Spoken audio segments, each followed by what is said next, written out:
Thư Đường bị bệnh tâm thần, nhưng đã lâu rồi không tái phát. Gần đây, cô bỗng thấy trên đầu xuất hiện một đồng hồ đếm ngược. Bác sĩ nói, các chỉ số cơ thể của cô hoàn toàn bình thường, mà là bệnh tâm thần của cô lại tái phát rồi. Tuy nhiên, khi con số đếm ngược trở về số 0, một cơn đau dữ dội tức khắc xuyên thấu đại não của Thư Đường. Tiếp đó, một luồng ký ức hòa vào tâm trí cô. Cô đã xuyên không về năm 1976. Nguyên chủ tên là Lâm Thư Đường. Năm nay vừa tròn 18 tuổi, là một kẻ ngốc. Hôm qua đang chơi bên bờ sông, thì trượt chân ngã xuống sông chết đuối. Đường Đường, con tỉnh rồi à? Còn đau không? Nào uống thuốc đi rồi Đường Đường sẽ không đau nữa.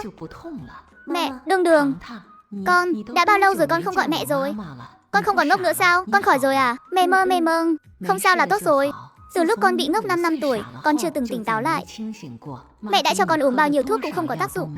Lần này con ngã xuống sông đúng là trong họa có phúc. Đường Đường nhà mình thật có phúc mà. Nguyên chủ đúng là không có phúc rồi. Nếu cô ấy đã mất rồi, mình từ nhỏ cũng không có cha mẹ, vậy thì hãy để mình thay cô ấy hiếu thảo với mẹ nhé. Bác sĩ Thư, mau ra xem này. Nhị cầu tử bị rắn cắn rồi. Đường Đường, con tranh thủ uống thuốc lúc còn nóng đi. Mẹ ra ngoài xem nhị cầu tử thế nào. Thư Đường đang sắp xếp lại mọi thứ vẫn còn chưa rõ ràng trong đầu. Mẹ cô ấy tên là Thư Vĩnh Tĩnh, là bác sĩ chân đất của đại đội. Bố cô ấy đã hy sinh trên chiến trường khi đi lính từ sớm. Cô ấy còn có một người chị sinh đôi tên là Lâm Thư Niệm, đã lấy chồng năm ngoái rồi. Nếu mình đã trở thành Lâm Thư Đường, vậy thì để xem mình trông như thế nào trước đã. Hả? Đây là đồng hồ đếm ngược cái chết. Nghĩa là 19 ngày sau mình lại phải chết thêm lần nữa. Vậy ý nghĩa của việc mình đến đây là gì? Là để chết thêm lần nữa sao? Thư Đường, mau qua đây nào, ở đây có kẹo ăn này. Thư Đường chỉ coi như không thấy, tiếp tục nhìn trời chờ chết với vẻ không còn thiết sống. Ngô Quế Hoa sốt ruột bước tới kéo con bé đi. Đi, bà đưa mày đi xem mắt đàn ông. Đàn ông đó, người đó tuân thủ lắm. 10 dặm 8 dặm quanh đây cũng không tìm thấy ai tốt như vậy. Trước đây từng là quân nhân, mỗi tháng đều có tiền trợ cấp. Nếu mày gả cho người ta, ngày nào cũng có thịt ăn. Thư Đường như một tảng đá, căn bản không thèm nhúc nhích. Ngô Quế Hoa nổi giận, giáng một cái tát vào tay Thư Đường. Có đi hay không? Con không nghe lời, bà lại đánh mày tiếp đấy. Tôi là người tâm thần, tôi sắp phát bệnh rồi đây. Ái cha, cái con bé chết tiệt này. Mày quay lại đây cho tao. Đừng có chạy, tao đánh chết mày bây giờ. Mày dám đánh cả bà mày à? Thư Vĩnh Tĩnh vừa mới tiễn bệnh nhân đi, thấy con gái chạy thục mạng về phía mình. Phía sau còn có bà nội Ngô Quế Hoa đuổi theo. Mẹ đuổi theo con bé làm gì vậy? Nó dám đẩy tôi. Con bé chết tiệt, hôm nay tao không cho mày một trận tơi bời, thì tao không làm bà mày nữa. Kẻ ngốc biến thành kẻ điên, cháu gái tính rớt. Bà nội ruột đấy Đường Đường, cái này không được nghịch bừa đâu. Chẳng phải mẹ đã dạy con rồi sao? Lại ngớ ngẩn rồi à?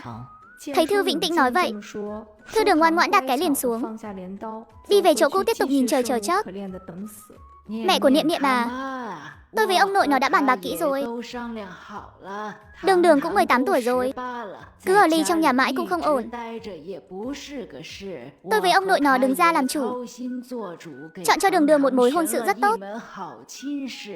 Sính lễ cũng nhận luôn rồi, vài ngày nữa là kết hôn. Hay là chị đi xem qua đi. Mẹ nói cái gì cơ? Đây quả thực là một mối hôn sự tốt mà. Người ta từng đi lính đấy, mỗi tháng còn có tiền trợ cấp nữa.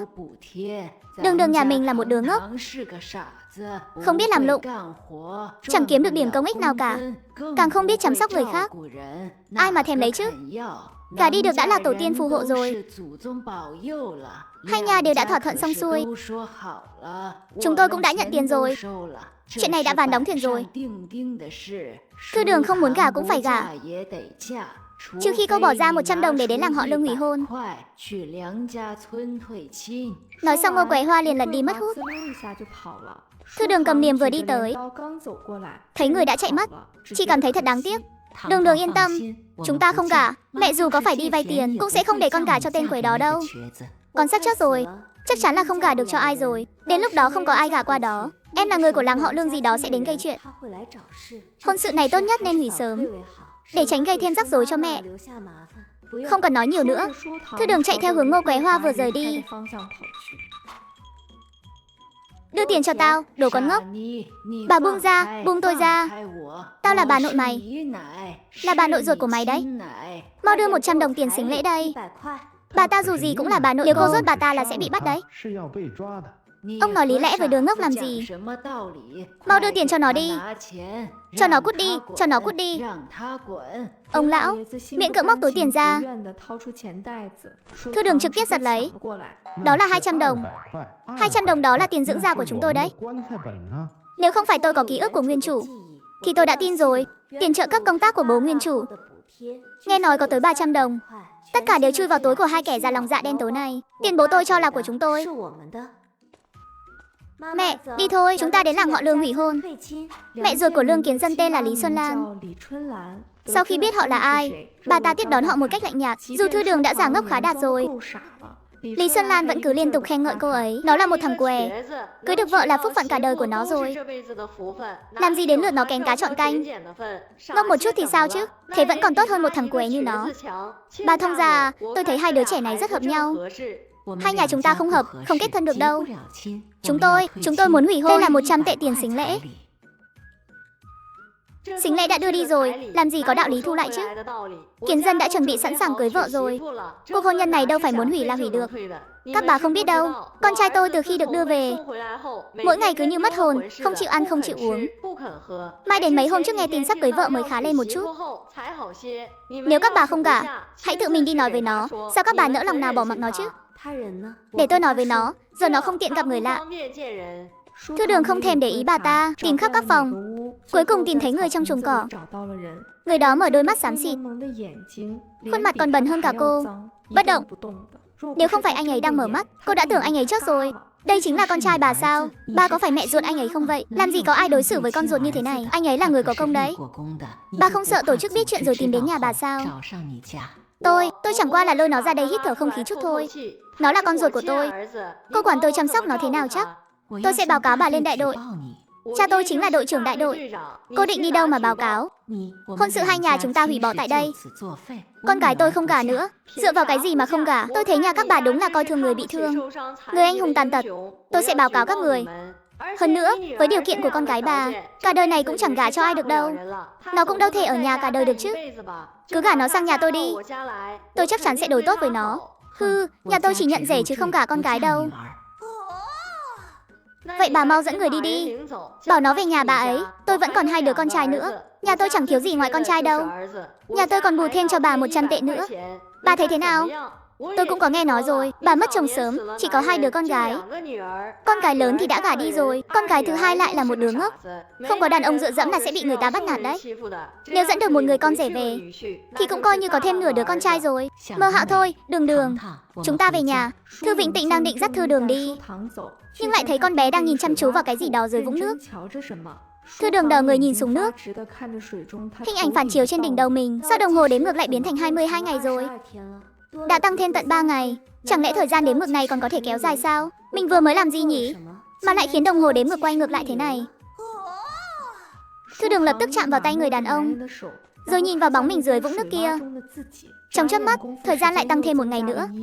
Anh ấy chính là mạng sống của mình. Nữ bệnh nhân tâm thần thời hiện đại xuyên không. Vào thân xác cô nàng ngốc Lâm Thư Đường năm 1976. Ông bà nội thâm độc của cô đã nhận tiền sính lễ của người ta, muốn gả cô cho một người què. Lâm Thư Đường chạy đi hủy hôn, nhưng lại phát hiện người đàn ông đó có thể giúp mình gia hạn mạng sống. Anh ấy chính là mạng sống của mình. Đường, con sao thế? Chúng ta phải về nhà thôi. Mẹ ơi, con muốn đưa anh ấy đi. Con nói cái gì cơ? Con muốn mẹ đưa cậu ta đi cùng sao? Cậu có đồng ý không? Không có tiền, không có tem phiếu, con mới không đưa anh ta về nhà đâu. Anh ta có thể làm việc giúp con không? Có thể giúp mẹ con hái thuốc không? Có thể làm món gì ngon cho con ăn không? Có thể bắt ve sầu cho con không? Anh ta chẳng làm được gì lại còn tốn lương thực nhà mình. Con mới không thèm đưa anh ta về. Tôi đưa cho bà tiền, đưa cả phiếu nữa. Bà mang nó đi đi. Thật sao? Lý Xuân Lan nhanh chóng lấy ra mấy tờ phiếu và một xấp tiền. Bà ta định chia ra một nửa nhưng lại bị giật phắt lấy toàn bộ. Đó là 100 tệ. Con có cả phiếu vải nữa. Phiếu có hạn tôi đâu có bảo đưa hết cho bà. Trả lại đây. Vậy tôi không thèm anh ta nữa. Được. Cầm tiền rồi thì bà mang nó đi đi. Thành Giao, Đường, sao con ngày càng ngốc thế hả? Mang anh ta về làm gì chứ? Trả lại tiền cho người ta đi. Chúng ta đi thôi, tiền và phiếu các bà đều nhận rồi. Cộng thêm tiền sính lễ nữa là tổng cộng 200 tệ. Người này hôm nay các bà nhất định phải mang về. Giống như mua đồ ở hợp tác xã đã trả tiền rồi. Không phải muốn không nhận là được đâu. Miễn đổi trả nhé. Mẹ ơi, mang anh ấy đi đi. Thư Vĩnh Tĩnh nhìn con gái, rồi lại liếc nhìn người đàn ông đang nằm bất động đằng kia. Trong lòng bà cũng mềm lại. Đứa trẻ này cũng thật đáng thương. Bị mẹ ruột đối xử như vậy, mang về biết đâu còn sống được. Thôi được rồi.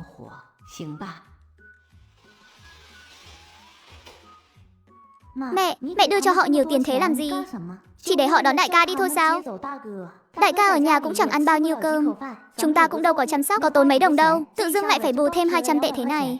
Con thì biết cái gì. Mấy ngày trước bên kia có thư gửi tới, nói là trong quân đội có một nữ bác sĩ muốn kết hôn với Kiến Dân, muốn đón nó lên thành phố để chăm sóc. Nó mà gặp được người phụ nữ tốt như vậy thì tôi có mà chốt đòi à? Dù thế nào đi nữa, mẹ cũng phải trước khi nữ bác sĩ đó đến tìm cho nó một người vợ. Lâm Thư Đường này đúng là vừa khéo, là con ngốc nổi tiếng khắp 10 dặm 8 thôn. Vừa xấu vừa ngốc, thật không gì hợp hơn. Giờ thì tảng đá trong lòng mẹ cũng coi như được hạ xuống rồi. Đường, tại sao con lại muốn mang anh ta về nhà? Con thấy anh ấy trông rất đẹp trai. Cái mặt lấm lem bùn đất thế này thì nhìn chỗ nào ra là đẹp trai chứ? Đường thích anh ấy, muốn cùng anh ấy làm bạn. Vâng, con thích anh ấy. Con muốn trở thành người bạn tốt nhất của anh ấy, ở bên anh ấy mãi mãi. Xong rồi, con gái ngoan của mẹ, sao có thể để mắt tới kẻ dung mạo tầm thường, lại còn tàn phế thế này? Không được, mẹ không đồng ý. Mẹ ơi, anh ấy thật sự không thể đi lại được nữa sao? Chân của nó chẳng còn chút cảm giác nào nữa. Thật sự là cả đời này coi như hỏng rồi, phải nằm liệt trên giường suốt thôi. Nhân lúc bà Thư Vĩnh Tĩnh đi sắc thuốc, Thư Đường vội vàng nắm lấy tay Lương Kiến Dân. Anh nói gì đi chứ? Anh là người cơ mà. Em không tin, anh để ý tới em chút đi. Anh thật sự là Lương Kiến Dân sao? Người kia tuyệt tình quay mặt đi chỗ khác, nhắm mắt lại. Anh ấy muốn rút tay về, nhưng Thư Đường lại nắm chặt lấy tay anh không chịu buông. Cả hai không ai nói gì nhưng lại ngấm ngầm phân cao thấp. Thấy khuôn mặt Lương Kiến Dân dần đỏ ửng lên, trong lòng Thư Đường cảm thấy rất sảng khoái và hài lòng. Em đi lấy nước lau mặt cho anh. Trong lúc Thư Đường lau mặt cho Lương Kiến Dân, cũng không quên tranh thủ đụng chạm anh. Anh trông thật ưa nhìn, chẳng giống mẹ anh chút nào. Trên người anh bẩn quá, để em lau người giúp anh nhé. Không được, anh biết nói cơ à? Lương Kiến Dân lại quay đầu đi chỗ khác lần nữa. Nếu anh không nói gì thì em coi như anh đồng ý rồi, sẽ lau người cho anh đấy. Tôi tự làm được. Thân thể anh không tiện, cứ để em giúp anh cho. Tôi có thể, tôi cử động được. Cô có thể ra ngoài được không? Tại sao? Em muốn lau người cho anh, phải cởi áo ra. Sau khi Thư Đường bị đuổi ra ngoài, lại đi xem hình bóng phản chiếu trong nước. 46 ngày, chỉ một lát thôi mà đã biến thành 46 ngày rồi. Đường, sao con lại ở đây? Anh ấy đang lau người ở bên trong. Anh ấy chịu nói chuyện rồi. Lúc nãy con định cởi quần áo để lau người cho anh ấy, thế mà anh ấy đột nhiên lên tiếng. Cậu ta là nam, con là nữ. Nam nữ thụ bất thân. Con không được cởi đồ cho cậu ta, cũng không được để cậu ta chạm vào con. Con không thể không chạm vào anh ấy. Tại sao? Vì con phải dựa vào anh ấy mới giữ được mạng mà. Ây, Lương Kiến Dân sau khi lau rửa sạch sẽ, thay một bộ đồ mới tinh, trông lại càng thêm khôi ngô. Mau uống thuốc trước đi. Cháu cảm ơn thím. Trước đây tôi có nghe nói về cậu. Cậu nổi tiếng khắp đại đội là có tướng mạo tuấn tú. 16 tuổi đã đi lính, nghe nói còn làm cán bộ trong quân đội nữa. Con gái 10 dặm 8 dặm quanh đây đều muốn gả cho cậu. Chỉ là thật tiếc cho cậu quá, cậu đã đến nhà tôi rồi. Đứa con gái ngốc này của tôi lại thấy cậu tốt, cứ nhất định phải đưa cậu về. Còn đòi tiền và phiếu lương thực từ mẹ cậu nữa, nên tôi sẽ chăm sóc cậu trước, coi như chăm sóc người bệnh để tích đức vậy. Nhưng chúng ta phải nói rõ trước, tôi sẽ không gả con gái cho cậu đâu. Cậu cũng không phải là ở rể. Cháu hiểu thím ạ. Con nghe thấy chưa? Cái gì? Mẹ bảo con phải giữ khoảng cách với anh ấy. Hai đứa chỉ là quan hệ đồng chí bình thường thôi, đừng có vượt quá giới hạn. Không được, tuyệt đối không được. Mấy ngày tiếp theo, mẹ bỗng nhiên lại cùng phe với Lương Kiến Dân, không cho cô chạm vào. May mà Lương Kiến Dân không cử động được, chỉ có thể nằm yên trên giường. Thư Đường thỉnh thoảng cũng có thể chạm vào đôi chút, nhưng cô cảm thấy thế vẫn chưa đủ. Hôm nay, trong nhà bỗng nhiên có người đến. Là cô út của Thư Đường, chỉ lớn hơn cô 1 tuổi. Mày lại đây. Tao bảo mày lại đây, mày không nghe thấy à? Hồi trước là đồ ngốc, bây giờ lại thành đồ điếc rồi. Này, cô đừng có làm bừa đấy. Cô là cô của cháu đấy. Cô hỏi cháu, Lương Kiến Dân thật sự đang ở nhà cháu à? Cô quản chuyện này cũng là vì tốt cho cháu thôi. Tên Lương Kiến Dân đó là một kẻ tàn phế. Thì làm được tích sự gì? Cháu có hiểu kết hôn là thế nào không? Chẳng lẽ cháu tưởng ngày ngày hầu hạ hắn, nằm chung một giường với hắn thì gọi là kết hôn sao?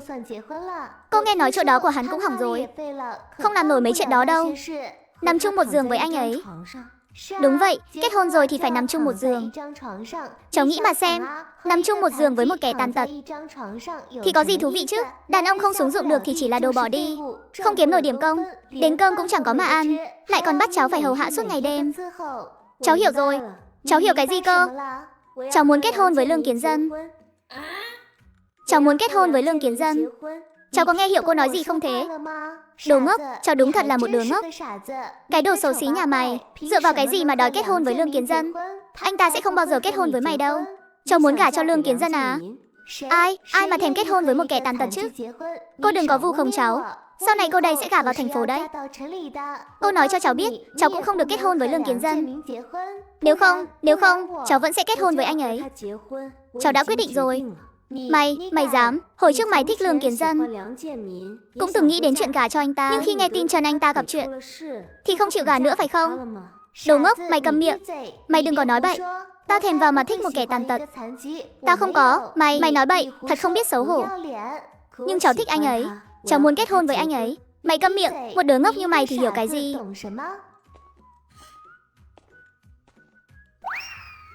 Chúng ta kết hôn đi. Cô có biết tôi là ai không? Anh là Lương Kiến Dân. Anh biết tôi là Lương Kiến Dân, là một phế nhân, một người không thể đi lại được nữa, một phế nhân vô dụng đối với xã hội và đất nước. Tại sao cô lại muốn kết hôn với một phế nhân như tôi? Sao có thể chứ? Anh sao có thể là phế nhân được? Anh không biết đâu. Anh có thể giúp em sống tiếp. Anh có thể giúp em gia hạn mạng sống. Anh rất lợi hại đó. Em căn bản không thể rời xa anh. Không có anh em sẽ chết. Những gì em nói đều là thật. Cô đừng nói bậy. Tôi và cô không thể kết hôn. Vậy anh muốn kết hôn với ai? Anh có người mình thích chưa? Chưa có. Vì anh chưa có đối tượng kết hôn tâm đầu ý hợp. Đúng lúc em cũng đang độc thân. Vậy chúng ta là hợp nhất rồi. Kết hôn với em đi. Lương Kiến Dân, em muốn sống cùng anh. Đến không thể nào. Hơn nữa Thím cũng sẽ không đồng ý hôn sự của chúng ta. Mẹ sẽ đồng ý thôi. Em sẽ thuyết phục bà ấy. Bây giờ là anh có nguyện ý kết hôn với em không? Họ đều nói cô là kẻ ngốc. Cô thật sự ngốc sao? Anh thấy sao? Em ngốc sao? Đến bây giờ nhìn thì không ngốc, nhưng những lời cô vừa nói lại ngốc vô cùng. Em ngốc chỗ nào? Không có nữ đồng chí bình thường nào lại nguyện ý gả cho một người cả đời không thể bình thường. Đi lại, một người tàn tật, em không bình thường. Cái này mà anh cũng nhìn ra được sao? Thật ra em bị bệnh tâm thần, nhưng đã lâu rồi không tái phát. Em nghi là đã khỏi rồi. Anh không thấy những ngày qua chúng ta đã sớm vượt qua ranh giới bình thường của nam nữ đồng chí rồi sao? Làm gì có nam nữ bình thường nào lại nắm tay. Với lại em không chỉ muốn nắm tay anh, em còn muốn ở gần anh hơn nữa, cùng anh nằm trên một chiếc giường. Đồng chí Lâm Thư Đường, cô đừng nói nữa. Tôi sẽ không kết hôn với cô đâu. Lâm Thư Đường bị đuổi ra ngoài. Làm sao để anh ấy đồng ý kết hôn nhỉ? Hơn nữa còn phải thuyết phục mẹ nữa.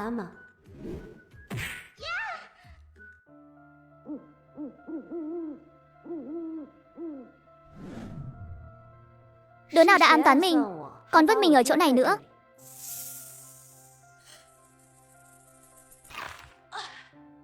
Thư Đường nhìn về phía vết thương bị rắn cắn. Nó đã sưng phồng lên rồi. Rất nhanh cậu ấy cảm thấy đầu óc choáng váng, ý thức bắt đầu dần mơ hồ.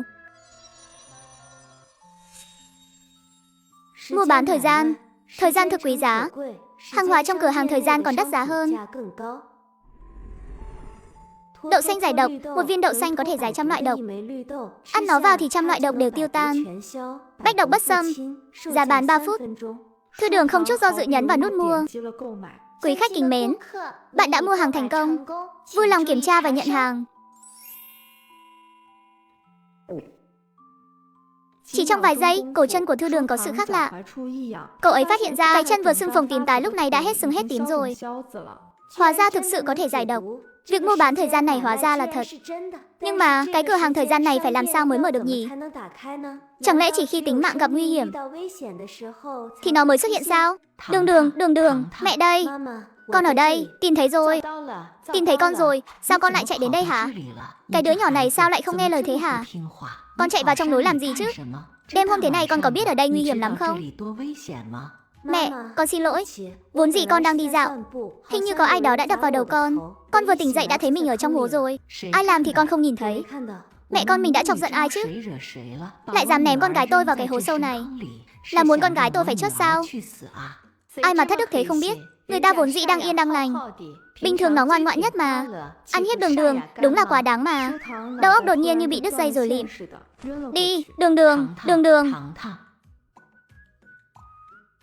Đường Đường, cuối cùng con cũng tỉnh rồi. Mẹ ơi, tối qua rốt cuộc đã xảy ra chuyện gì vậy? Con bị người ta đánh ngất trong hố, tỉnh lại thì bị rắn cắn. Sau khi bị cắn thì sao? Đầu óc con không được tỉnh táo, thấy choáng váng rồi ngủ thiếp đi. Trong mơ hình như con đã ăn một hạt đậu xanh. Tỉnh dậy thì không sao nữa rồi. Thư Vĩnh Tĩnh đầy vẻ kinh ngạc, nhìn vào mắt Thư Đường với vẻ không thể tin nổi. Bất cứ chuyện gì xảy ra ngày hôm qua đều không được kể cho người khác biết, con nhớ chưa? Không được nói với bất kỳ ai, sau này cũng đừng nhắc lại trước mặt mẹ. Sau khi ngủ dậy, Thư Đường lại đi tìm Lương Kiến Dân. Sao anh lại nằm dưới đất thế này? Để em đỡ anh lên giường. Hôm qua em đã đi đâu vậy? Thư Đường có chút bất ngờ. Nếu là bình thường, anh ấy chắc chắn sẽ cảnh cáo cô đừng lại gần, bảo cô tránh xa anh ấy ra. Hôm qua em vẫn ổn chứ? Hôm qua rốt cuộc đã xảy ra chuyện gì? Hôm qua anh không nên hung dữ với em, không nên. Em không sao, không liên quan đến anh đâu. Hôm qua em đi dạo cho khuây khỏa thì bị người ta an toàn đánh ngất, rồi ném vào một cái hố đất đào trên núi. Vẫn chưa chắc chắn kẻ đó là ai. Để mai em đi hỏi xem. Thư Đường cúi đầu nhìn tay mình đang nắm lấy tay anh. Anh ấy vậy mà không nhận ra có gì đó không ổn. Để được nắm tay thêm một lát, cô tìm cách thu hút sự chú ý của anh. Hôm qua em bị một con rắn cắn, giờ trên cổ chân vẫn còn vết rắn cắn này. Con rắn đó đáng sợ lắm.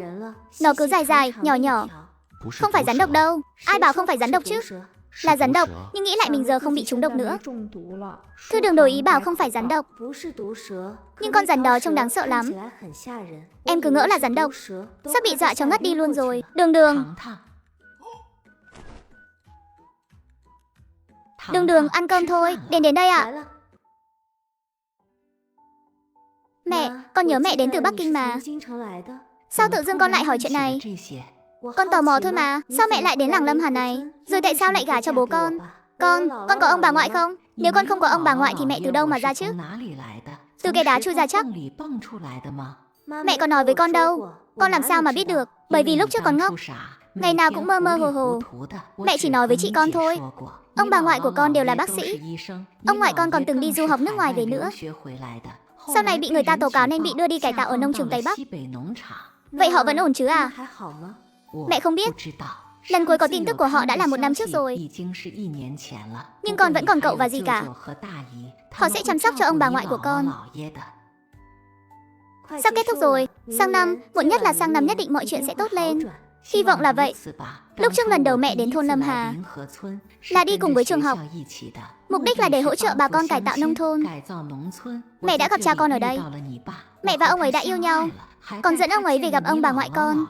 Ông bà ngoại không hề phản đối chuyện chúng mẹ yêu nhau, ngược lại còn rất ủng hộ, còn bảo chúng mẹ mau chóng đăng ký kết hôn. Ông ngoại con còn đứng ra quyết định chuyển hộ khẩu của mẹ về thôn Lâm Hà. Sau này mẹ mới biết, hóa ra là do ông ngoại con đã nghe phong phanh tin tức từ trước.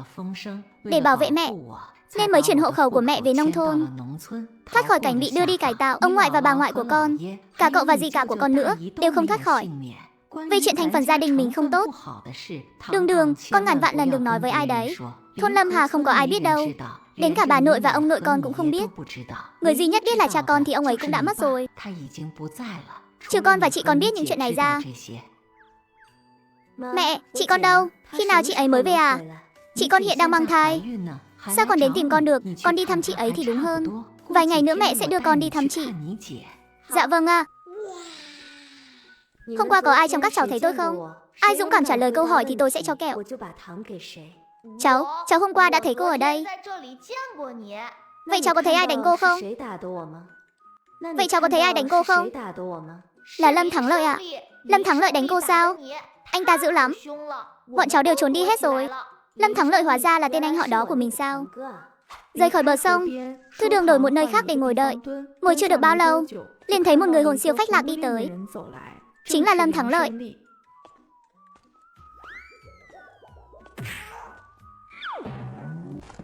Thư Đường không có nhiều sức lực để phí lời. Lâm Thắng Lợi vừa lên núi liền bị cô đánh cho một trận tơi bời. Sau đó kéo hắn vào rãnh nước. Cứ để đám ếch và muỗi làm bạn với mày đi. Về đến nhà, Thư Đường quan sát mặt dây chuyền trên cổ. Cô nhớ lần trước cửa hàng thời gian xuất hiện, nơi ngực cô đã chuyển đến trong chớp mắt. Một cảm giác mờ nhạt, hơi nóng, cô nắm chặt trong lòng bàn tay cố gắng cảm nhận. Trong miệng lẩm bẩm cửa hàng thời gian. Thực sự vào được rồi nè. Đậu xanh, cái này lần trước chẳng phải là 3 phút sao? Sao giờ tăng lên tận 3 ngày rồi? Chẳng lẽ trước đó là phúc lợi cho người mới? Của cà chua nguyên vẹn, chữa lành mọi điều không thể.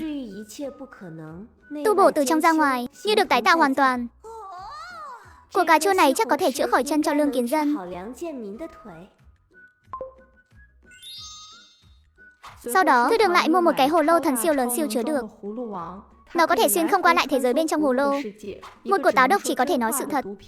Và cả nước suối tinh khiết không tì vết có thể tăng cường thể chất.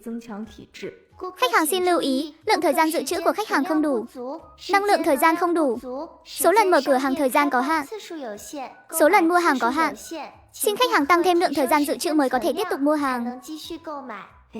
Khách hàng cần tích lũy đủ 5 năm thời gian mới có thể tiếp tục mua hàng hóa. Và số lần mua hàng có hạn. Xin khách hàng hãy thận trọng lựa chọn. Đừng mua sắm lung tung. Đừng tiêu xài theo cảm hứng. Mê mơ. Thêm 5 năm tuổi thọ, 5 năm đâu có dễ dàng như vậy. Mặc kệ đi, cái hồ lô nhỏ này chính là vua hồ lô. Hồ lô to lên. Đây chắc hẳn là nước suối tinh khiết không tì vết rồi nhỉ.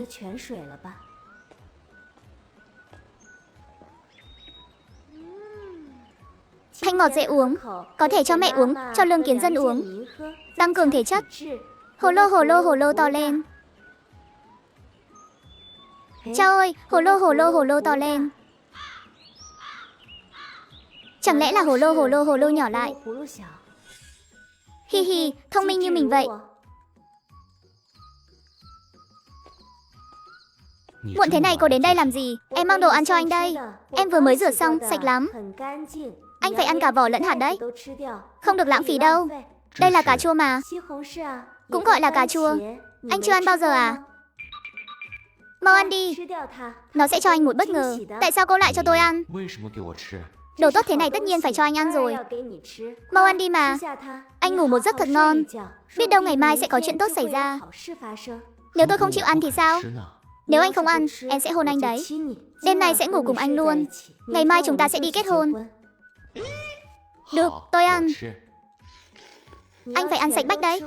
Bên trong sẽ có nước. Chắc là sẽ chua chua ngọt ngọt. Anh không được làm rớt một giọt nào đâu. Phải ăn hết vào trong bụng.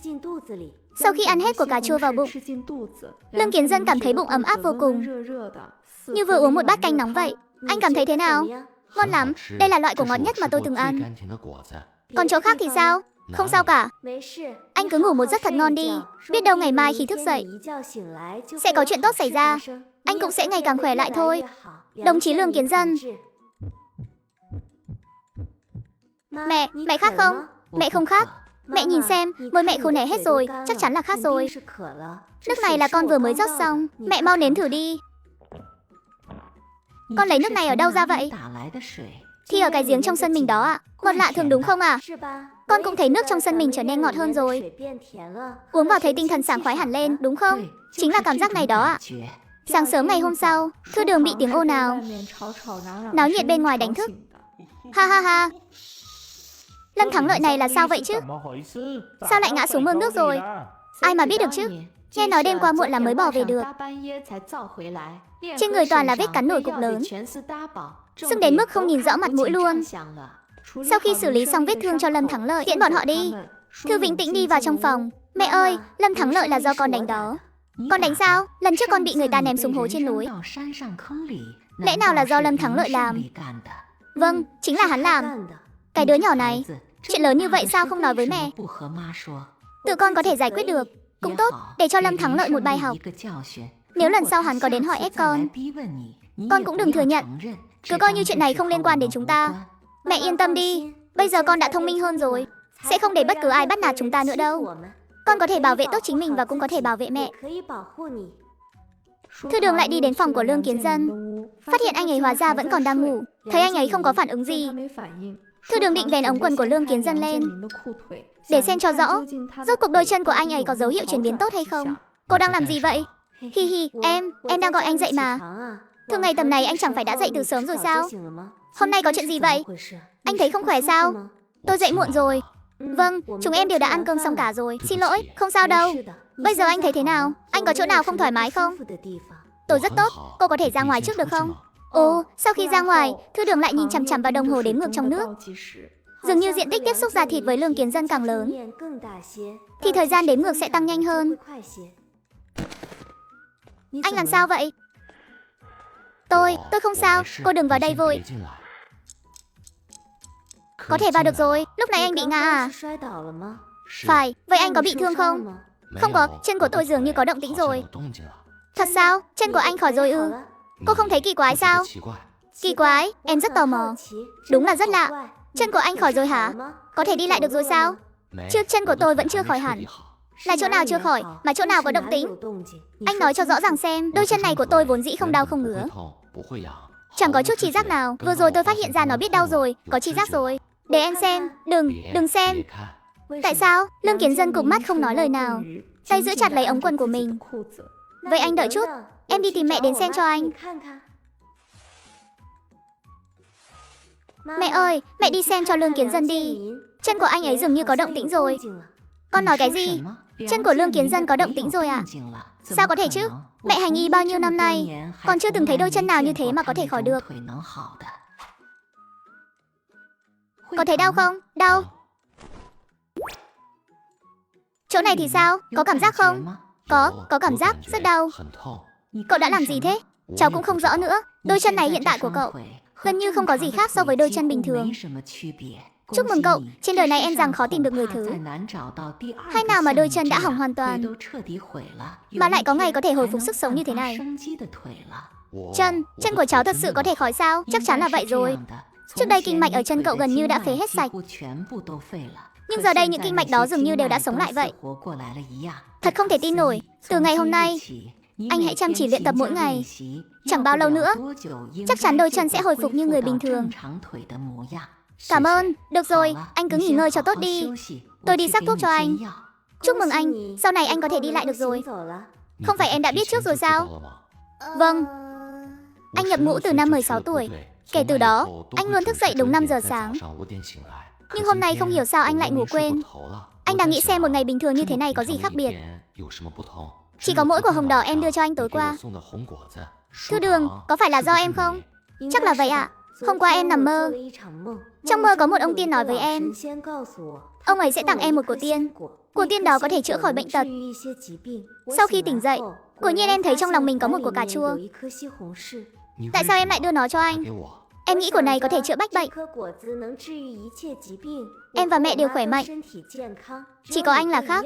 Anh cần của này hơn, nên em mới mang cho anh ăn. Anh có muốn báo đáp em không? Được, vậy anh cưới em được không? Tại sao em lại muốn gả cho anh? Em đã nói rồi, anh có thể giúp em kéo dài mạng sống. Không có anh, em không sống nổi đâu. Tại sao anh lại không chịu kết hôn với em? Anh nói lý do đi. Không phải là không có lý do. Vậy là vì cái gì? Đợi đã. Đợi khi chân anh khỏi hẳn, chúng ta hãy bàn chuyện này. Được, vậy chúng ta quyết định thế nhé. Chân anh khỏi rồi thì chúng ta kết hôn. Sáng sớm hôm sau, Thư Đường đã bị Thư Vĩnh Tĩnh kéo dậy, vì hôm nay họ phải đi thăm chị gái của cô. Mẹ, con đã hết ngốc rồi, sao còn phải bôi mấy thứ này nữa? Con cũng không soi gương nhìn lại mình bây giờ xem, ngộ nhỡ bị tên du côn nào để ý tới thì phải làm sao? Hai mẹ con mình đều không có sức lực gì cả. Trong nhà cũng không có người đàn ông nào. Lương Kiến Dân không phải đàn ông sao? Cậu ta bây giờ còn chưa đi lại được, còn cần người hầu hạ. Làm sao bảo vệ con được? Con bảo vệ cậu ta thì có. Để thêm một thời gian nữa đi. Gương mặt này của con quá thu hút người khác rồi. Đợi mẹ tìm cho con một đối tượng có thể bảo vệ con. Con muốn gả cho Lương Kiến Dân. Con thật sự muốn gả cho cậu ta sao? Đúng vậy, con chỉ gả cho anh ấy thôi. Cậu ta không được, tại sao chứ? Chân cậu ta không tốt. Chẳng phải mẹ nói anh ấy sắp khỏi rồi sao? Con cũng không nhìn xem nhà cậu ta gồm những hạng người nào. Nhìn cái dáng vẻ độc ác đó của mẹ cậu ta kìa. Đến con trai ruột mà bà ta còn chẳng coi là con người. Con gả qua đó rồi không biết sẽ phải chịu khổ thế nào đâu. Chúng ta không gả cho cậu ta, đợi mẹ tìm cho con người nào tốt hơn. Chúng ta phải tìm người thật thà, tốt bụng mà gả. Chẳng phải là ở rể sao? Lương Kiến Dân đã là người nhà mình rồi. Cho dù con có gả cho anh ấy thì cũng là ở lại nhà mình, không đi đến nhà người khác. Thư Vĩnh Tĩnh sững người, trên mặt hiện rõ vẻ đắn đo và suy nghĩ sâu xa. Để thêm một thời gian nữa, đợi chân lương kiến dân khỏi hẳn rồi hẵng hay. Trước tiên chúng ta đi thăm chị con đã. Chị con và anh rể là bạn học. Anh rể đối xử với chị con khá tốt, là người có trách nhiệm và biết gánh vác. Mẹ cậu ta cũng hiền lành, chỉ là bố cậu ta hơi cổ hủ. Lát nữa đến nhà họ con không cần nói nhiều, cứ đứng sau lưng mẹ là được. Chúng ta thăm chị con một chút rồi đi. Ăn được thì ăn, không ăn được thì cút. Các người đã làm gì con gái tôi vậy? Mẹ, sao mẹ lại đến đây? Anh chăm sóc con gái tôi như thế này đấy à? Nó hiện giờ đang bụng mang dạ chửa. Vừa rồi sao lại ngã bệt xuống đất thế kia? Chẳng lẽ là nó tự mình không cẩn thận mà ngã sao? Không phải, vừa nãy Niệm Niệm cô ấy. Con trai tôi đẩy nó thì đã làm sao? Nó là phận đàn bà, mà ngày nào cũng sai bảo con trai tôi làm đủ thứ việc. Còn bắt con trai tôi phải rửa chân cho nó. Nó tưởng mình là tiểu thư nhà địa chủ chắc. Loại đàn bà này phải dạy dỗ lại cho ra trò. Con không có, Niệm Niệm. Cưới vợ về là để nó hầu hạ anh, chứ không phải để anh hầu hạ nó đâu. Bố nó à? Ông đừng nói nữa. Thông gia đến rồi kìa. Cút sang một bên. Bà thông gia, bà dạy con gái kiểu gì thế hả? Đứa con gái này của bà ngày nào cũng xúi giục con trai tôi chống đối lại tôi, sai bảo nó làm đủ mọi việc. Cũng chỉ là đàn bà, chẳng qua là được học hành vài năm thôi sao? Mà thật sự không coi mình là phụ nữ nông thôn nữa à? Nó đang làm nhục y thật đấy. Thì cũng vẫn là đàn bà thôi. Đàn bà là phải nghe lời đàn ông. Bà không dạy được con gái mình. Vậy thì được thôi, để tôi dạy.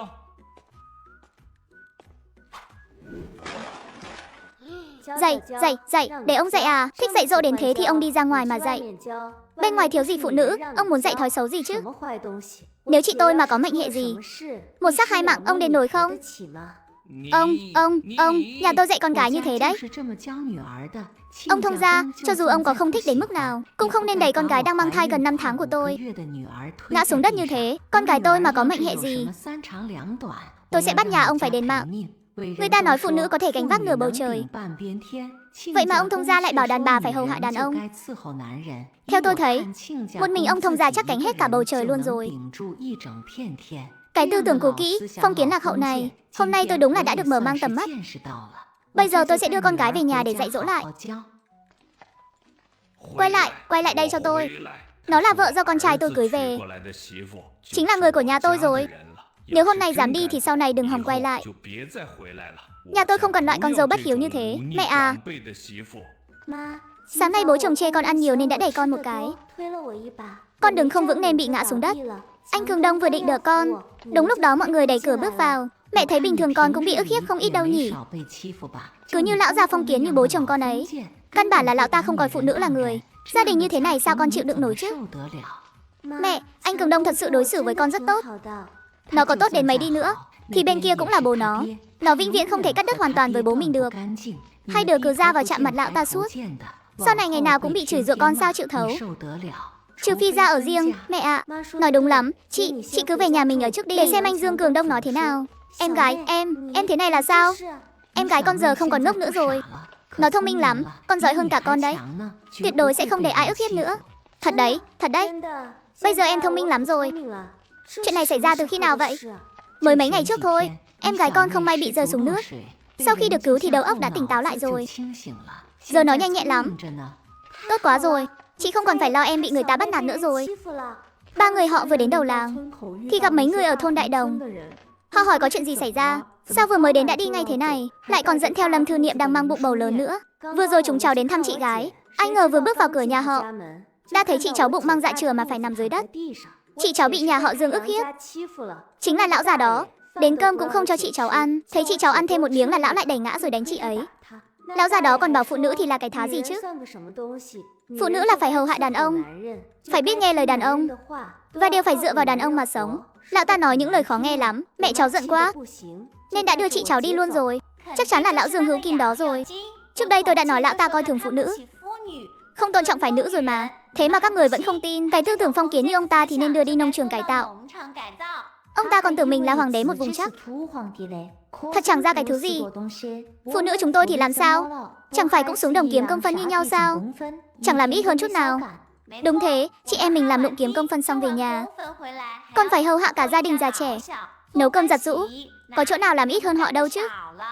Cái ông Dương Hữu Kim này đúng là chẳng ra hạng người gì. Tôi phải đi tố cáo ông ta. Ba mẹ con Thư Vĩnh Tĩnh đi đến cửa nhà.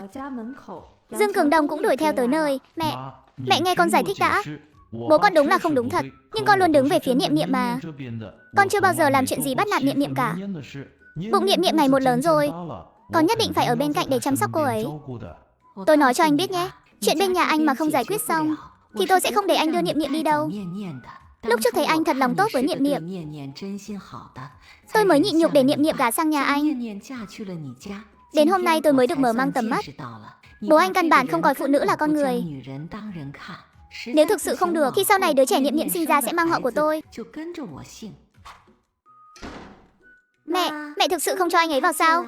Nhà mình bây giờ làm gì có chỗ cho anh ta ở. Đến cả con về mà ba mẹ con mình còn phải chen chúc một phòng đây. Sao thế à? Em gái con dẫn một người đàn ông về, cứ đòi kết hôn với người ta cho bằng được. Còn nói mình không có anh ta thì không sống nổi. Ngày nào cũng bảo mình hết ngốc rồi, thông minh rồi. Nhưng mẹ thấy nó càng ngày càng ngốc thì có.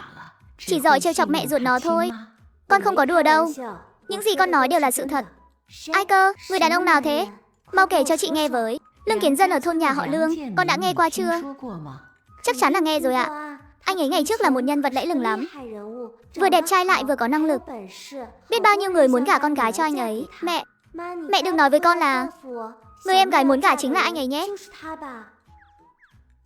Thế thì không được đâu. Anh ta hiện tại đã tàn tật rồi. Ngay cả đi lại bình thường cũng không được. Sẽ làm khổ người ta cả đời đấy. Em ngay cả bản thân mình còn chưa chăm sóc tốt, mà còn muốn chăm sóc thêm cả anh ta nữa sao em? Chị không biết đâu, anh ấy bây giờ tốt hơn rồi. Thật đấy, không lâu nữa anh ấy sẽ có thể đi lại bình thường thôi. Không tin chị cứ hỏi mẹ mà xem. Em gái con nói đúng đấy. Hiện tại đôi chân của cậu ấy đã có cảm giác rồi. Đúng là một kỳ tích y học. Trong mắt Lâm Thư Niệm đầy vẻ kinh ngạc.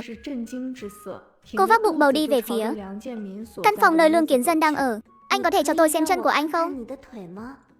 Tôi là chị gái sinh đôi của Thư Đường. Tên là Lâm Thư Niệm, có biết Tây y. Có thể để tôi xem giúp anh không? Hừ, anh ta có ý gì chứ? Tại sao mẹ và chị xem chân anh ta? Anh ta lại sẵn lòng, nhưng lại đề phòng tôi như phòng kẻ trộm vậy. Anh ta ghét tôi đến mức nào chứ? Lương Kiến Dân vừa hay nhìn sang cô, Thư Đường liền trừng mắt nhìn anh ta một cái thật dữ dằn. Hừ. Chị, uống nước đi. Uống nhiều nước rất tốt cho sức khỏe. Lâm Thư Niệm, uống cạn ly nước em gái đưa cho. Hôm nay cô ấy quả thực đã uống không ít nước. Cũng không biết là do về nhà ở thoải mái hay sao. Trước đó bị ngã làm động thai khí, giờ đây tự nhiên lại không sao nữa. Thư Đường hôm nay không muốn nói chuyện với Lương Kiến Dân. Sau khi mang cơm và nước suối cho anh ta, liền hậm hực bỏ đi. Mình cũng phải để cho anh ta nếm thử cái cảm giác bị người khác cố ý xa lánh này. Đường, con sao vậy? Con không khỏe ở đâu sao? Không có ạ, đến thế sao hôm nay không đi tìm Lương Kiến Dân? Con đang giận anh ta. Giận sao? Cậu ấy làm gì con à? Anh ta ghét con cũng ghét anh ta. Cậu ấy ghét con.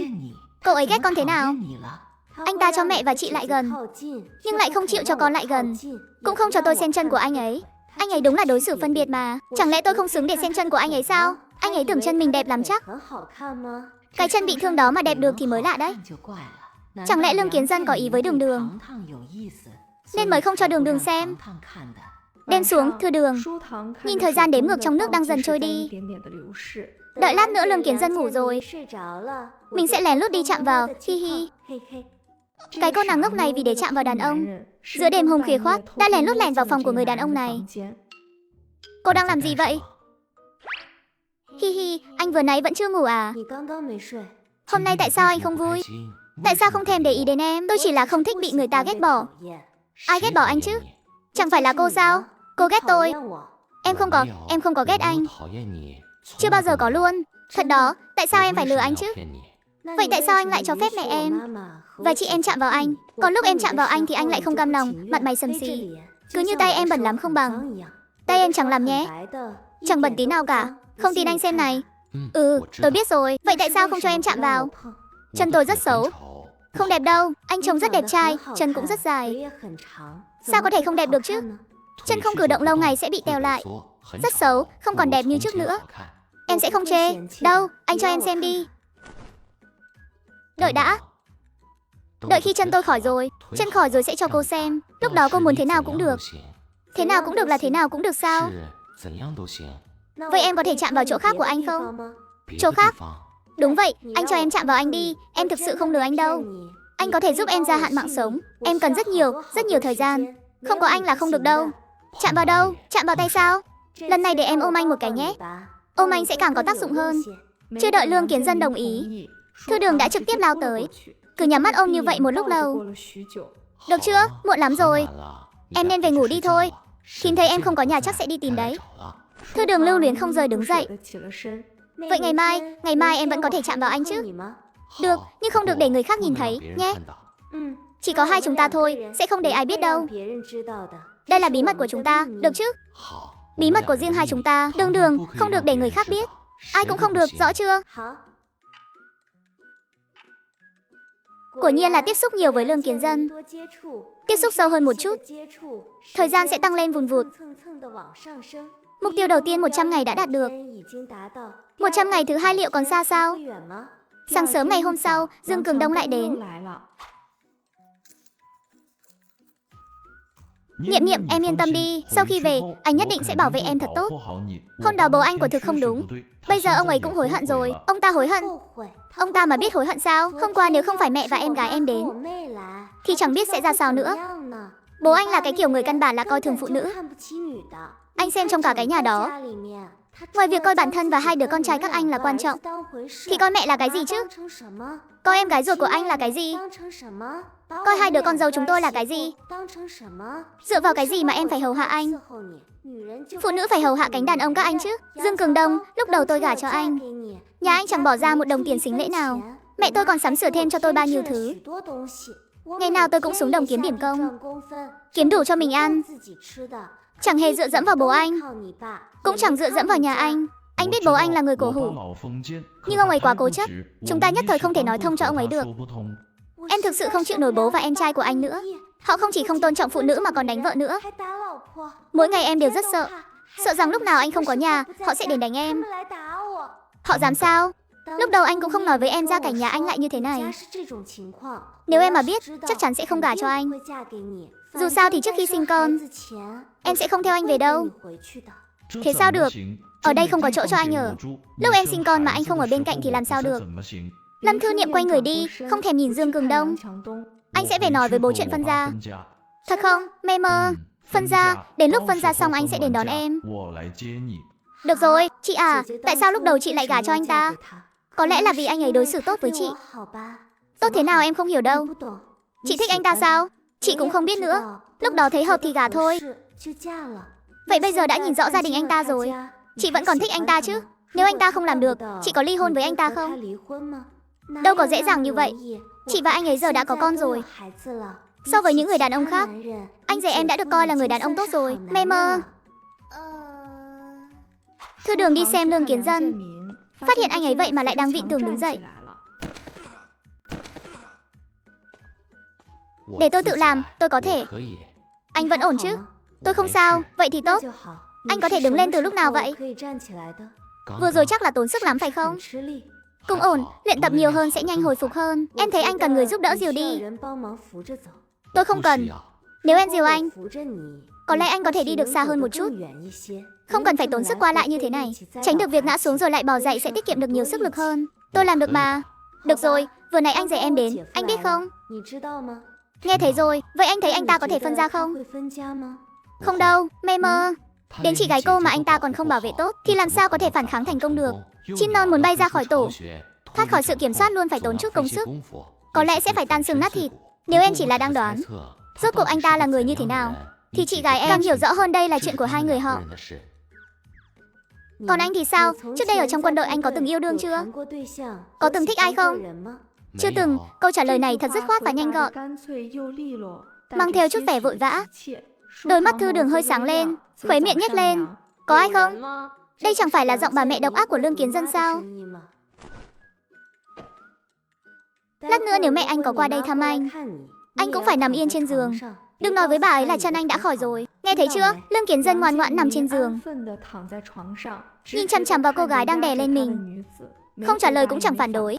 Anh nghe thấy không? Em đang nói chuyện với anh đấy. Em làm thế này cũng là vì tốt cho anh thôi. Nhỡ đâu mẹ anh biết chân anh đã lành lặn mà không đồng ý cho hai đứa mình kết hôn nữa thì phải làm sao? Anh có muốn quay về cái nhà đó không? Chẳng lẽ anh thực sự muốn về sao? Được, anh nghe em. Vậy quyết định thế nhé. Chúng ta cùng lừa mẹ anh, nói rằng từ lúc anh đến đây, nhà em càng ngày càng trở nên tồi tệ hơn, được chứ? Sao? Bà đến đây hôm nay là để đón người đi à?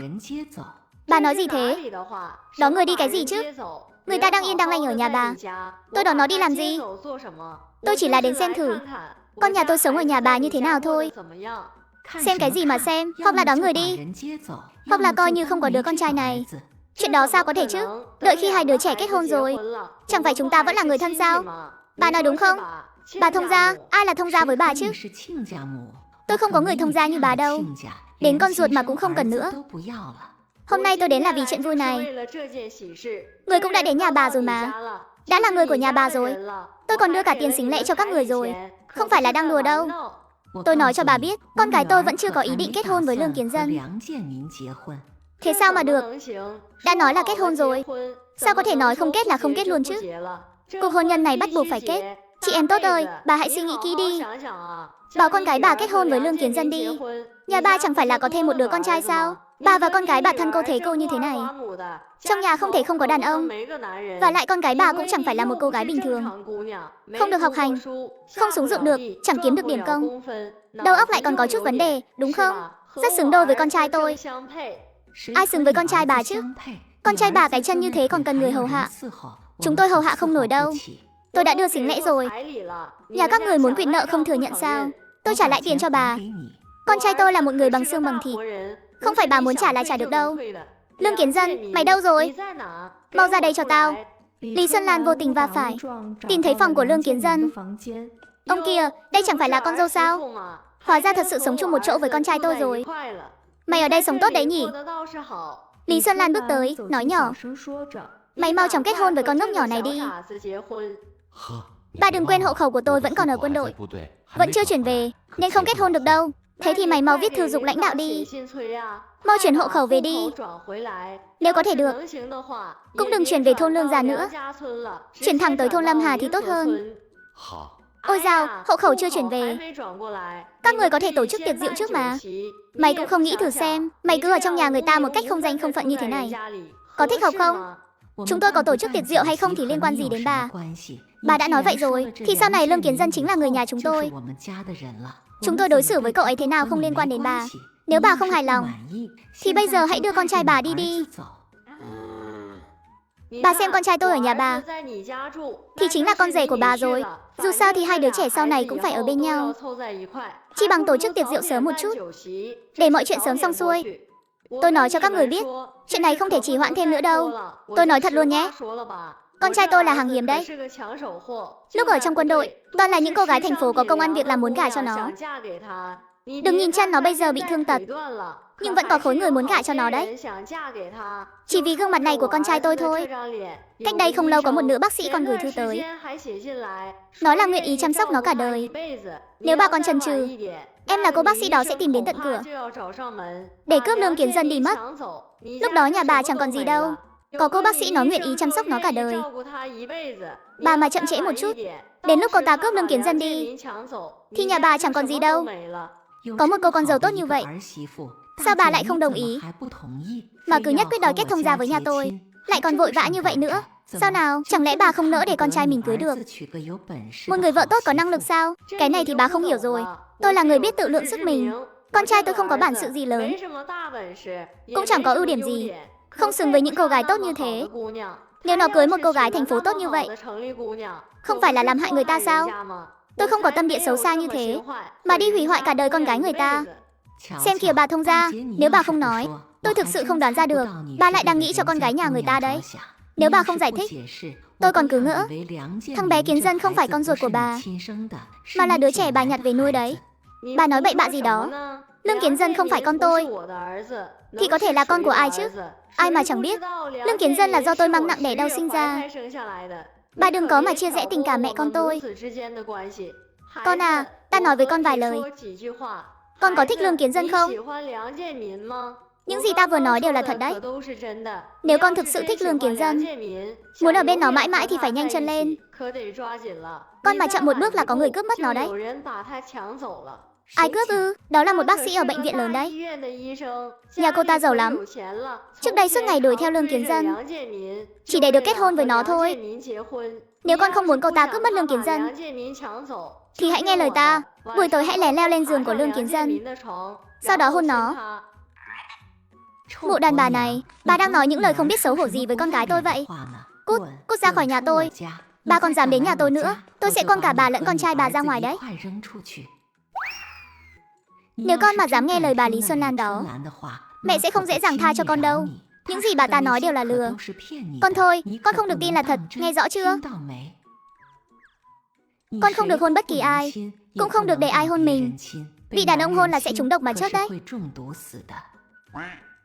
Tính ra tất cả đều coi mình là kẻ ngốc nhỉ. Ngày hôm sau Thư Vĩnh Tĩnh định lên trấn để gửi ít tiền cho bố mẹ ở vùng Tây Bắc. Lương Kiến Dân nghe thấy vậy, cũng viết một bức thư đưa cho Thư Vĩnh Tĩnh, nhờ bà tiện đường gửi giúp mình. Thư Vĩnh Tĩnh còn hỏi nhân viên bưu điện xem có thư gửi cho mình không. Kết quả là vô cùng thất vọng. Mẹ, lần trước mẹ gửi thư về Tây Bắc là khi nào thế? 1 tháng trước. Đường xá xa xôi như vậy, có lẽ là ông bà ngoại chưa nhận được thư đâu. Đi thôi. Chúng ta đi mua ít lương thực và thịt về tầm bổ cho các con. Vâng ạ. Hai người bọn họ mua hẳn 5 cân bột mì trắng và 1 cân thịt. Còn cả mấy bộ quần áo nữa. Quần áo là mua cho Lương Kiến Dân. Dù sao thì phiếu vải và tiền đều là do Lý Xuân Lan đưa mà. Hai người vừa nói vừa cười đi về. Bắt trộm với, mau đến bắt trộm với. Ai cha. Đường, có bị va vào đâu không? Con không sao đâu mẹ, mình đi thôi ạ. Được. Chúng ta mau về nhà thôi, mẹ sẽ làm thịt cho các con ăn. Vâng. Đợi đã, mọi người đợi chút. Xin lỗi nhé, lúc này tôi vô ý đụng trúng mọi người. Mọi người không sao chứ? Tôi không sao, thế thì tốt quá. Tôi cứ nghĩ nếu lỡ làm cô bị thương thì sẽ xem cho cô. Tôi là bác sĩ, nhất định sẽ chữa khỏi cho cô. Không có gì đâu ạ. Lúc nãy đụng trúng mọi người đúng là lỗi của tôi. Hay là thế này đi, hộp thịt hộp này coi như là món quà tạ lỗi gửi tới mọi người. Như vậy sao được? Cảm ơn cô đúng là người tốt. Không có gì, đã nói là quà tạ lỗi mà. Nhưng mà cô gái này, trên mặt cô có phải là đang bôi thứ gì không? Con gái tôi bị thương ở mặt, tôi đang bôi thuốc mỡ cho nó. Đúng rồi cô gái, lúc nãy cô bị mất đồ gì sao? Đã bắt được tên trộm chưa? Có sao không? Lúc này đang đi trên đường, không ngờ lại có kẻ trộm tiền và phiếu của tôi. May mà tôi phát hiện kịp lúc. Lại có người tốt bụng giúp đỡ bắt được tên trộm. May mà bắt được tên trộm rồi. Đi ra ngoài phải cẩn thận một chút. Cô gái như cô trông có vẻ là người từ nơi khác đến. Cô đi có một mình thôi sao? Dạ không, còn một người bạn đi cùng nữa. Chúng tôi hẹn gặp nhau ở trước trạm xe buýt. Vậy mau đi đi, lát nữa bạn cô chắc cũng đợi sốt ruột rồi. Dạ vâng, chào gì ạ? Đúng là một cô gái thành thật. Nhưng cô gái này vô tâm quá. Bị người ta trộm đồ mà cũng không biết đề phòng. Lỡ như chúng ta là người xấu thì sao? Còn cố tình đuổi theo chúng ta nữa. Nếu là bà nội con, chắc chắn sẽ ăn vạ cô ấy một khoản rồi. Với lại, con lấy hộp đồ hộp của người ta làm gì thế? Khu đồ hộp này quý lắm đấy. Có tiền cũng chưa chắc mua được đâu. Không phải anh ta nói là quà tạ lỗi sao à? Đúng là con đã bị anh ta đụng trúng mà. Cũng đúng, anh ta đã nói thế rồi. Hai người về đến nhà, thấy trong nhà có mấy người đang ở đó. Dương Cường Đông, mẹ của Dương Cường Đông và em gái của anh ta. Bà thông gia, chuyện hôm đó đúng là chúng tôi sai. Đã không bảo vệ tốt cho Niệm Niệm, để Niệm Niệm phải chịu uất ức rồi. Nhưng con trai tôi đối với Niệm Niệm thì không có gì để chê đâu. Nó thật lòng yêu thương Niệm Niệm. Mấy ngày Niệm Niệm không ở nhà, nó ăn không ngon, ngủ không yên, cả ngày cứ thẫn thờ. Đi làm cũng chẳng muốn đi. Đúng vậy ạ, trong lòng anh trai cháu chỉ có chị dâu thôi. Sao rồi, đã chia nhà xong chưa? Chia xong chưa? Mẹ yên tâm đi. Sáng nay bố con đã đồng ý rồi. Tuyệt đối sẽ không nói những lời đó với Niệm Niệm nữa. Cũng sẽ không quản chuyện chúng con sống thế nào nữa. Vậy là vẫn chưa chia nhà.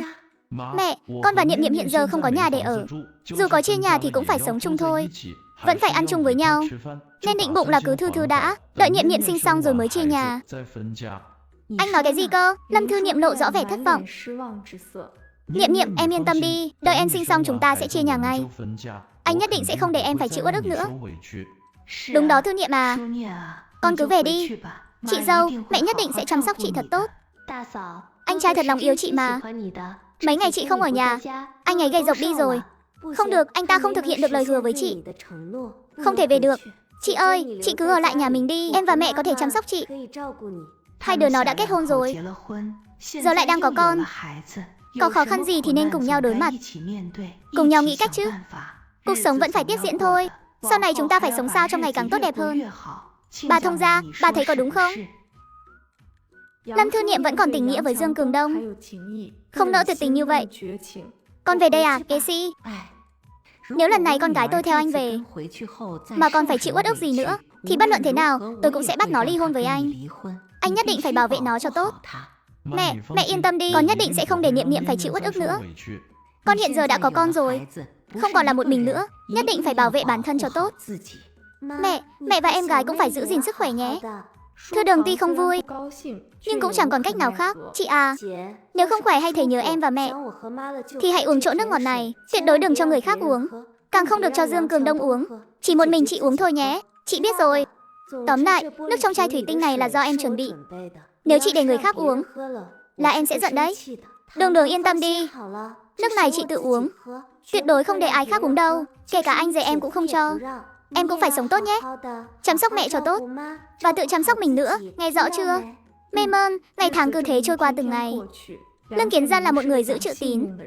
Mỗi ngày anh đều chống đỡ thân thể, dựa vào 4 chiếc cọc gỗ để cho Thư Đường ôm một lúc lâu. Được chưa? Thư Đường miễn cưỡng buông tay ra, nhưng vẫn nắm lấy tay anh.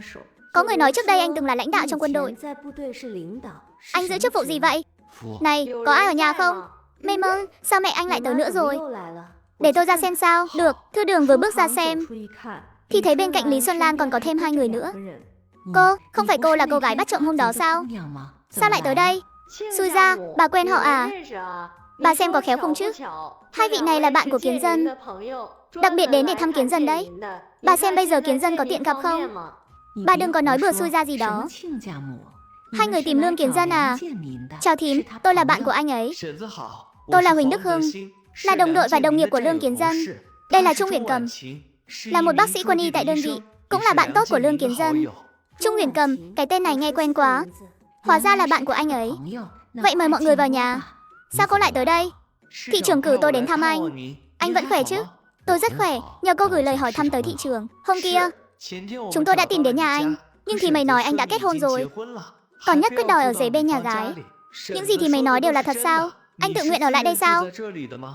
Đồng chí trẻ này, cô nói vậy là có ý gì? Lẽ nào còn có thể là giả sao? Nó mà không tự nguyện, thì tôi có thể đưa con trai ruột mình sang nhà người khác sao? Cô nhìn xem Kiến Dân ở đây tốt biết bao. Mỗi ngày đều có ăn có uống, lại còn có người chăm sóc. Tốt ở đâu chứ? Môi trường thế này mà dì bảo là tốt sao? Dì nhìn căn phòng đồng chí Lương Kiến Dân đang ở đi, vừa cũ vừa nát, còn cả quần áo trên người anh ấy nữa. Nhìn là biết đồ cũ người ta mặc chán rồi bỏ lại. Dì à, dì làm thế này là đang ngược đãi đồng chí Lương Kiến Dân đấy. Nếu để cô gái này biết, Lương Kiến Dân trước đây ngay cả giường cũng không có, mỗi ngày đều phải nằm trong đống rơm khô, chẳng phải cô ta sẽ liều mạng với mình sao?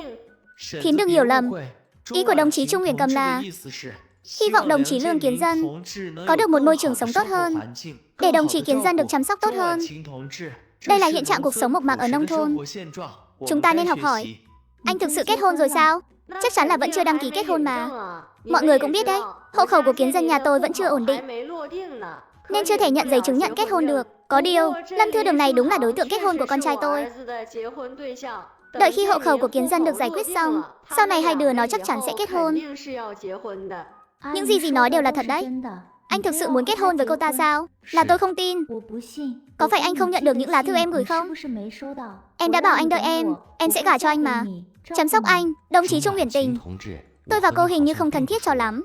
Lúc đó anh đã cứu tôi, giúp tôi. Đó là trách nhiệm của một quân nhân như tôi. Giúp đỡ đồng chí là bổn phận thôi.